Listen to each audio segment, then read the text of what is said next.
दोस्तों आज की इस वीडियो में हम लोग कुछ बहुत ही बेहतरीन ग्राफिक्स और पिक्चर्स की मदद से रॉबर्ट ब्राउनिंग की एक famous poem my last duchess को समझने की कोशिश करेंगे। वैसे अभी मैं इस पर ऑलरेडी वीडियो बना चुका हूं, लेकिन इस वीडियो में मैं जिस तरह से इस पोएम को पढ़ाऊंगा आपके दिमाग में ये बैठ जाएगी। चलिए शुरू करते हैं, मिलता हूं इस वीडियो के एंड में। इस पोएम को दोस्तों 1842 में पब्लिश करवाया गया था और ये एक बहुत ही फेमस ड्रामेटिक मोनोलॉग की फॉर्म में लिखी हुई है। ड्रामेटिक मोनोलॉग एक ऐसी फॉर्म होती है जिसमें एक स्पीकर होता है यानी बोलने वाला और एक लिसनर होता है जो सिर्फ सुनता है, जिसका काम केवल सुनने का होता है और पूरी पोएम में वो कुछ भी नहीं बोलता। तो इस पोएम में जो स्पीकर है वो है एक ड्यूक, ड्यूक ऑफ फेरारा, और लिसनर है वो एक मैसेंजर है, शायद किसी दूसरे राजा का भेजा हुआ मैसेंजर है। दोस्तों, जो कुछ भी इस पोएम में इस ड्यूक ने बोला है उससे एक बात तो साफ होती है, उसका ये मानना है कि औरत किसी ऑब्जेक्ट की तरह होती है जिसे दबाना चाहिए, कंट्रोल करना चाहिए और किसी टूल की तरह अपने फायदे के लिए उसका यूज करना चाहिए। और ये हालत खास तौर पर रॉबर्ट ब्राउनिंग के टाइम पर औरतों की थी। विक्टोरियन एरा में जब एक औरत राज कर रही थी, औरतों को राइट्स नहीं थे और इस ड्यूक के जरिए रॉबर्ट ब्राउनिंग ने पूरे विक्टोरियन एरा पर कटाक्ष किया है। इस ड्यूक ने अपनी डचेस की पेंटिंग को जानबूझकर एक ऐसी जगह रखवाया था अपनी प्राइवेट गैलरी में जो एक पब्लिक एरिया थी, ताकि जो लोग इस महल में आए वो देखें कि ड्यूक ने कैसे एक म्यूजियम बना रखा है, अपने महल को एक अलग से गैलरी बना रखी है।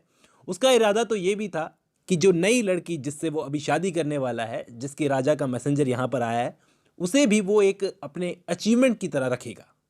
औरत उसके लिए किसी कीमती ज्वेलरी की तरह थी जिसे तिजोरी में छुपा कर रखना चाहिए और वक्त पड़ने पर पहनकर लोगों को दिखाना चाहिए। तो पोएम की शुरुआत होती है जब ये ड्यूक ऑफ फेरारा अपने गेस्ट यानी उस मैसेंजर को अपने महल की दीवार पर टंगी हुई अपनी मरी हुई वाइफ की तस्वीर की तरफ इशारा करते हुए बोलता है, that's my last duchess painted on the wall looking as if she were alive. देखो, ये मेरी लास्ट डचेस की तस्वीर है जिसकी पेंटिंग तुम दीवार पर देख रहे हो। देखो तो यार, देखने में ऐसा लग रहा है जैसे जिंदा सामने खड़ी है। I call that piece of wonder now. मैं तो कहूंगा क्या लवली पीस ऑफ आर्ट है ये पेंटिंग। वो आगे बोलता है उस मैसेंजर से कि जिसने भी इस पेंटिंग को बनाया होगा वो नाम भी लेता है फ्रा पेंडोल्फ हैंड्स वर्क बिजली अ डे। फ्रा पेंडोल्फ ने इस पेंटिंग को बनाया था और उसने पूरा दिन इस तस्वीर को बनाने में बहुत काम किया था। उसका हार्डवर्क साफ देखते ही बनता है। And there she stands. देखो कैसे जान डाल दी पेंटिंग में, लगता है साक्षात सामने खड़ी है। Well please you sit and look at her. अब ड्यूक उस मैसेंजर से पूछता है, तुम खड़े क्यों हो यार, बैठोगे नहीं? क्या तुम्हारा मन नहीं कर रहा कि थोड़ी देर बैठकर आराम से इस पेंटिंग को देखूं? आई सेट फ्रा पेंडोल्फ बाय डिजाइन। मैंने कहा कि फ्रा पेंडोल्फ ने इस पेंटिंग को बनाया था। दोस्तों, ये जानबूझकर इस नाम को 2-3 बार इस पोएम में लेता है क्योंकि फ्रा पेंडोल्फ एक ऐसा इंसान था जो बहुत पवित्र था। औरतों को लेकर उसके दिल में मैल नहीं था, यानी एक तपस्वी टाइप का था। खासतौर पर एक ऐसे इंसान से इसने इस तस्वीर को बनवाया जो इसकी डचेस पर बुरी नजर न डाले। पर never read strangers like you that pictures countenance the depth and passion of its earnest glance. ये ड्यूक इन लाइनों में खुद बोल रहा है कि ये जानबूझकर फ्रा पेंडोल्फ का नाम ले रहा है क्योंकि तुम जैसे स्ट्रेंजर्स, मैसेंजर को बोल रहा है कि तुम जैसे स्ट्रेंजर्स लाइक यू डचेस के फेस को घूरते रहते हैं और सोचते हैं कि डचेस के फेस पर इतना तेज, इतना पैशन ऑफ अर्नेस्ट ग्लैंस कैसे है। तुम जैसे स्ट्रेंजर्स समझ नहीं पाते कि फ्रा पेंडोल्फ ने इसको बनाया है।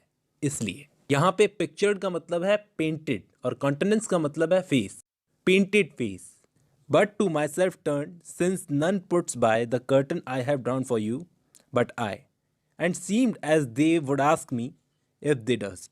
मतलब हर कोई, मतलब कोई भी इस पेंटिंग को देखकर मेरी तरफ मुड़कर पूछने की कोशिश जरूर करता है, मतलब पूछना जरूर चाहता है, अगर उसमें हिम्मत हो तो। इफ दे डस्ट का मतलब अगर उसमें हिम्मत हो तो, कि इस डचेस के फेस पर ऐसे एक्सप्रेशंस आए कैसे।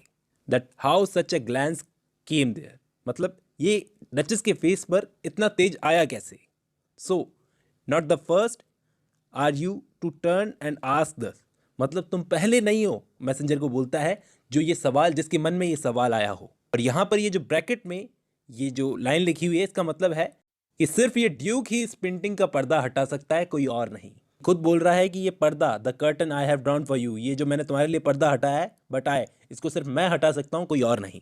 नेक्स्ट लाइनों में ये ड्यूक अपना दुखड़ा रोता है, बोलता है कि sir, it was not her husband presence only, कि सर ये जो पेंटिंग में आपको डचेस के गालों पर जो चमक दिख रही है ना, ये सिर्फ इसलिए नहीं है कि पेंटिंग बनाते वक्त उसका हस्बैंड उसके सामने खड़ा था इसलिए वो थोड़ी खुश थी, called that spot of joy into the Duchess cheek.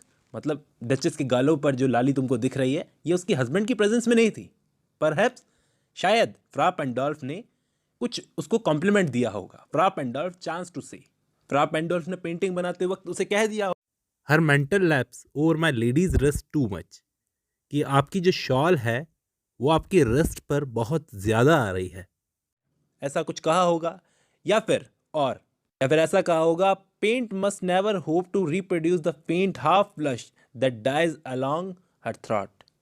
या फिर ऐसी कोई तारीफ की होगी मेरी डचेस की कि आपकी गर्दन पर जो लाली है हाफ ब्लश, ये जो लाली है, ये जो कलर है, मेरा पेंट और ब्रश उसको रंग नहीं सकते. ऐसा कोई कॉम्प्लीमेंट दिया होगा तभी शायद ऐसी चमक आई होगी उसके चेहरे पर. आगे ड्यूक बोलता है कि ऐसी चीज़ें, ऐसी तुच्छ चीज़ें, सच स्टफ, ऐसी चीज़ें काफ़ी थी उसके चेहरे पर हंसी लाने के लिए. Such stuff was courtesy she thought as cause enough for calling up a spot of joy. आगे वो एक बहुत ही स्लो मैनर में अपनी डचेस को क्रिटिसाइज करता है. बोलता है कि शी हैड ए हार्ट. मतलब क्या बताऊँ, उसके पास एक ऐसा दिल था. How shall I say, she had a heart, how shall I say, मैं कैसे बताऊँ कि उसके पास एक ऐसा दिल था. टू सून मेड ग्लैड, मतलब बहुत जल्दी खुश हो जाता था उसका वो दिल. टू इजीली इम्प्रेस्ड, मतलब बहुत जल्दी वो इम्प्रेस हो जाती थी हर किसी चीज़ से. She liked what ever she looked on, उसे हर चीज़ पसंद थी जो भी वो देखती थी. उसे हर वो चीज़ पसंद थी जिसे भी वो देखती थी. And her looks went everywhere, वो हर किसी को देख लेती थी जो भी उसका रास्ता काटे. Sir it was all one, मतलब उसे सब चीज़ें बराबर खुशी देती थी. चाहे वो मेरा दिया हुआ हीरो का हार हो, my favour on her breast, यानी मेरा दिया हुआ हीरो का हार, माई फेवर मतलब मेरा दिया हुआ हीरो का हार जो उसकी ब्रेस्ट के ऊपर था. The dropping of the daylight in the west, यानी डूबता हुआ सूरज भी उसे उतनी ही खुशी देता था जितना मेरा दिया हुआ हीरो का हार. The dropping of the daylight मतलब सूरज जो वेस्ट में डूबता है. The bough of cherries some officious fool broke in the orchard for her, अगर कोई उसे गार्डन में से कोई चेरीज तोड़कर भी ला देता था तो वो उसे देखकर भी खुश हो जाती थी. The white mule she rod with round the terrace, एक वाइट म्यूल, वाइट खच्चर पर बैठ कर के भी टेरेस पर सवारी करने से भी वो खुश हो जाती थी. यहाँ दोस्तों ये वाइट म्यूल उस रिचेस की इनोसेंस और प्योरिटी को सिंबलाइज करता है. एक लाइन में वो बोलता है all and each would draw from her a like and approving speech और ब्लश एट लीस्ट, मतलब वो हर चीज़ से खुश हो जाती थी. या तो वो कुछ अच्छा बोल देती थी या फिर एक सेम सा ब्लश, एक सेम सी स्माइल दे देती थी. अब ये एक अच्छी बात थी कि वो सबको थैंक यू बोलती थी. शी थैंक्ड मैन गुड, मुझे अच्छा लगता था वो सबको थैंक यू बोलती थी. But thanked somehow I know not how, सबकी रेस्पेक्ट करती थी, अच्छी बात थी, लेकिन मुझे ये समझ में नहीं आता था कि मेरे दिए हुए गिफ्ट की बराबरी वो किसी और के गिफ्ट के साथ में कैसे कर सकती है. As if she ranked my gift of a 900 years old name with anybody's gift. मतलब ऐसा लगता था जैसे वो मेरे दिए हुए गिफ्ट, मेरी फैमिली के 900 साल पुराने नाम की बराबरी किसी के भी गिफ्ट के साथ में कर रही हो. मतलब ईगो हर्ट होता है ना. आगे वो बोलता है कि कौन उसके सामने झुकता उसे बताने के लिए कि वो गलत कर रही थी. Who'd stoop to blame this sort of tippling? वो मैसेंजर को बोलता है even had you skill in speech, तुम भी इतने माहिर होगे बोलने में जितना मैं नहीं हूँ. मतलब तुम्हारे अंदर भी एक स्किल होगी कि तुम अपनी बात को घुमा फिरा कर कह सको अपनी वाइफ को, लेकिन मेरे अंदर नहीं है. वो ड्यूक बोल रहा है कि मैं उसे घुमा फिरा कर समझा सकता है कि तुम ये जो सब कर रही हो मुझे बुरा लगता है. ये बोल रहा है ना, जस्ट दिस और दैट इन यू डिस्गस्ट मी, मुझे बुरा लगता है जो ये तुम कर रही हो. Here you miss or there exceed the mark. यहाँ तुम गलती कर रही हो और यहाँ तुम अपनी हद से बाहर जा रही हो. ये चीज़ें बताने की स्किल नहीं थी मेरे अंदर, और हो सकता है इसके बाद वो खुद को समझा लेती. And if she late herself be listened to, मेरी बात मान भी लेती, मुझे खुश रखने के लिए, nor plainly set her wits to yours forsooth and made excuse. मतलब वो खुद को बिना कोई जिद किए समझा लेती, बिना कोई एक्सक्यूज दिए, मतलब वो अपने आप को बदल लेती अगर मैं उसे समझाता तो. And then would be some stooping, लेकिन मेरा ऐसा बोलना ऐसा होता जैसे मैं उसके सामने झुक रहा हूँ. And I choose never to stoop, और मैंने फैसला किया कि मैं झुकूंगा नहीं साला. आगे वो बोलता है O sir, she smiled no doubt whenever I passed her. O sir, जब भी मैं उसके सामने से उसके पास से गुजरता था, नो डाउट वो मुझे देखकर स्माइल करती थी, but who passed without much the same smile. मतलब कोई दूसरा भी उसके सामने से गुजरता था तो वो सेम सी स्माइल देती थी। मतलब मेरे लिए उसकी स्माइल कुछ अलग या स्पेशल नहीं होती थी। दिस ग्रू, और ये सब बढ़ता गया, बढ़ता ही गया। एंड आई गेव कमांड्स, और मैंने ऑर्डर्स दे दिए अपने सिपाहियों को। Then all smiles stop together, और सारी स्माइल्स एक साथ रुक गई। इस लाइन का मतलब ये है शायद कि इसने अपनी डचेस का मर्डर करवा दिया। There she stands as if alive, और देखो आज हमारे सामने खड़ी है जिंदा, एकदम जीती जागती। Will it please you rise. यहाँ पर ड्यूक उससे पूछ रहा है मैसेंजर से, अब क्या बैठे ही रहोगे, खड़े हो जा भाई। Will meet the company below. चलो नीचे चलते हैं, बाकी लोग हमारा इंतजार कर रहे हैं नीचे। आगे की लाइनों में वो ड्यूक उस मैसेंजर से बोल रहा है, the count your master's known munificence. मतलब तुम्हारा जो काउंट है, तुम्हारा जो मास्टर है, वो अपनी काइंडनेस के लिए, म्यूनिफिसेंस मतलब काइंडनेस के लिए जाना जाता है। Is ample warrant that no just pretence of mine of dowry will be disallowed. इन दो लाइनों का मतलब ये है, फिर तो ये भी साफ है कि मैंने जो उनकी बेटी से शादी करने के लिए अपनी दहेज की जो शर्तें रखी है वो उन्हें भी मान लेंगे, डिसअलाउ नहीं करेंगे। Though this fair daughter self as I about at starting is my object. इसका मतलब ये है, आगे की लाइन में वो बोल रहा है कि मेरा प्राइमरी ऑब्जेक्ट, मेरा स्टार्टिंग ऑब्जेक्ट तो, मेरा मकसद तो काउंट की खूबसूरत बेटी से शादी करना है, दहेज लेना ही। खुद को मतलब बचा रहा है वो। टुगेदर डाउन सर, मतलब साथ में चलते हैं ना सर, इतनी जल्दी क्या है। नोटिस नेपच्यून, आगे वो नेपच्यून का एक स्टैच्यू है वो दिखा रहा है कि notice Neptune the taming a sea horse.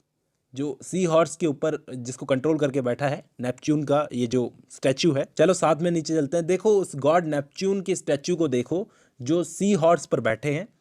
ये एक रेयर वर्क ऑफ आर्ट है और इसको क्लॉस ऑफ इंसबर्ग ने खास मेरे लिए बनाया था। इसी लाइन के साथ ये पोएम तो खत्म हो जाती है दोस्तों, लेकिन इस पोएम में बार बार ड्यूक ने उस मैसेंजर को अपनी वेल्थ और पावर दिखाने की कोशिश की है। बड़े बड़े आर्टिस्ट जैसे कि फ्रा पेंडोल्फ और क्लॉस ऑफ इंसबर्ग का नाम लेकर कि ऐसे लोग भी मेरे लिए काम करते हैं। इस ड्यूक के पास ये जो पेंटिंग्स और स्टैच्यू हैं, इनसे ये अपने स्टेटस को दिखाने की कोशिश करता है। खासतौर पर इसने चेयर भी रखवाई है उस पेंटिंग के सामने कि लोग बैठकर देखें उस पेंटिंग को। वो अपनी डचेस को तो कंट्रोल नहीं कर सका, लेकिन इस पेंटिंग के जरिए वो कंट्रोल करना चाहता है अपने डचेस को। और पर्दे भी उसने इसलिए लगवाए हैं ताकि ये खुद तय करे कि इसकी पेंटिंग को किसके सामने स्माइल पास करनी है, किसके सामने नहीं करनी है। उम्मीद करता हूं आपको ये पोएम समझ में आई होगी और अच्छी भी लगी होगी। एक चीज नए रीडर्स के लिए ध्यान देने वाली है कि इस पोएम में ड्यूक की वाइफ अनफेथफुल यानी कि चरित्रहीन बिल्कुल नहीं थी। जानबूझकर ड्यूक ने बातों ही बातों में उसकी इमेज, उसकी छवि बिगाड़ी है। एक्चुअली वो किसी को भी देखकर काइंड होकर मुस्कुरा के बात करती थी। इसी को उसका फॉल्ट बनाकर प्रेजेंट किया है इस पोएम में। इस पोएम की सेटिंग 16th सेंचुरी के इटली में रखी गई है और इसमें जो दोनों आर्टिस्ट के नाम लिए गए हैं, फ्रा पेंडोल्फ और लॉस ऑफ इंसबर्ग, दोनों फिक्शनल है, दोनों रियल कैरेक्टर नहीं है। और पोएम को 1842 में ड्रामेटिक लिरिक नाम के कलेक्शन में पब्लिश करवाया गया था। अब आप ये पूछोगे ड्रामेटिक लिरिक क्या होता है।